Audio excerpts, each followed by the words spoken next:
We're sliding down that slippery slope they told me didn't even exist. A terminally ill man in London, Ontario is suing the government for medically assisted life.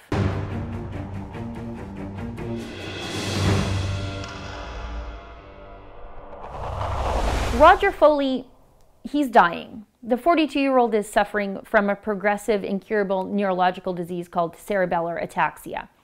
This awful disease makes it hard for him to move his arms and his legs. Roger can't do a lot of things on his own anymore, like feeding himself and sitting himself upright. Roger even has a bit of trouble speaking. Now, the disease is taking his body, but it's certainly not taking his mind, nor his positive outlook and his will to live each and every day to its fullest for the time that he has left. It's actually pretty inspiring. And it's that desire to live his remaining days the very best way that he can that has led Roger to sue the government. He's suing Victoria Hospital London Health Sciences Centre, Southwest Local Health Integration Network, the Centre for Independent Living in Toronto, the Ontario Ministry of Health and Long-Term Care, the Attorney General of Ontario, and the Attorney General of Canada. Roger claims they are violating his charter rights. You see, Roger needs round-the-clock home care, but Roger says the home care provided to him by the province of Ontario is dangerous and harmful. Just listen, Roger explains himself. At times I receive some great care and efforts by some wonderful PSWs, and I truly thank them so very much. Unfortunately, when I received substandard care, the recourse options were ineffective. For instance, I've been given the wrong medications. I've been provided spoiled food where I got food poisoning. I've had workers fall asleep in my living room, burners and appliances constantly left on, a fire, and I've been injured during exercises and transfers. When I would report these things to the agency, I would not get a response. When I would escalate these matters to the LHIN, no action was taken. Unfortunately, people who seem to be getting help like I was are not being helped near enough. Workers I do not trust and did not know how to meet my needs were constantly scheduled to come into my home against my objections. My objections were met with threats from the agency to not send anyone at all. Now, I don't know if these accusations are true, and they haven't been proven in a court of law, but I do know that every single one of us should be able to have a say in the sort of care we receive. It should be done with us and just not to us.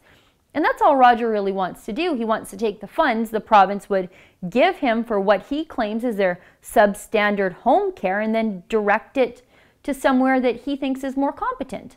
And really, at the end of the day, what's the difference? The government has to pay someone to look after Roger. Is the government angry that Roger's escaping the clutches of their overly bureaucratic system that seems really focused on creating unionized government jobs instead of providing the care that people want and actually need?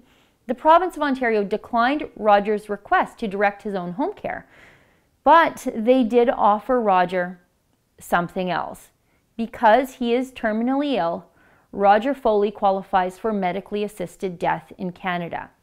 Roger says in his lawsuit, his charter right to life is being violated because he was offered only two options by the healthcare system. The first, to be forcibly discharged from the hospital to go home and continue to work with the contracted agencies that have already failed him.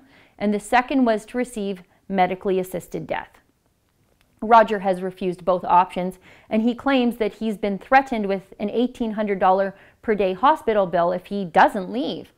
The system put a dollar sign on Roger's life. Actually, Canada's publicly funded healthcare system has put a dollar sign on all of our lives, according to a report published in the Canadian Medical Association Journal.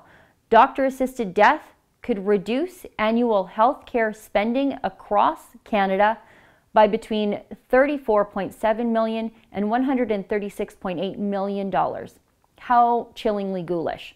The same researchers cited Manitoba, where 20% of their healthcare costs are attributed to patients within the last 6 months of their life. So the solution to higher end-of-life healthcare costs is just to offer to knock some of us off early and save a little dough, like they're trying to offer to do to Roger. Justice Minister Jody Wilson-Raybould wrote an op-ed in the Huffington Post that touted Canada's new assisted dying law as one that maintains the respect for life. She said that the Liberals' law would only apply to people who are competent to make those sorts of decisions, and that may well be true, at least for now, but what about people like Roger, who are certainly competent enough to make the decision to continue to live? Why is the only option he gets to die with dignity? Where are the supports for him to live with dignity? Roger just wants the right to choose his own government-funded care providers, since the ones that the government provided to him have allegedly harmed him. There's nothing wrong with Roger's mind. He's able to make his own decisions. He is choosing to live. How defenseless Roger must feel when the helpers that helped him made him worse, and the state offers an option as dying as their solution to the horrible customer service they gave him. And this garbage fire of a healthcare system here in Canada, with its wait times and rationing and push to end it all just a little bit early, well, it's one the Democrats to the south of us hold up as some sort of high watermark of success. In full disclosure, I'm a conception to natural death kind of person when it comes to human life, but I think even the most libertarian types among us, those among us who are okay with euthanasia and doing whatever they want with their own bodies, they too should be horrified that the state's response to this man who's just asking to be treated better by their system was, well, if you don't like it, you can always just drop dead. And this, my friends, is why we can never grant these powers of life and death to the government. They can't be helping us die, because all of a sudden the right to access death becomes more important, more paramount than the right to live our lives with human dignity. For the Rebel.media, I'm Sheila Gunreed. Did you know that I have my own weekly full-length show here on The Rebel? It's aptly called The Gun Show. I talk about issues facing our families, our communities, and our country. To get access to my show and the rest of our amazing premium content, become a Rebel subscriber today.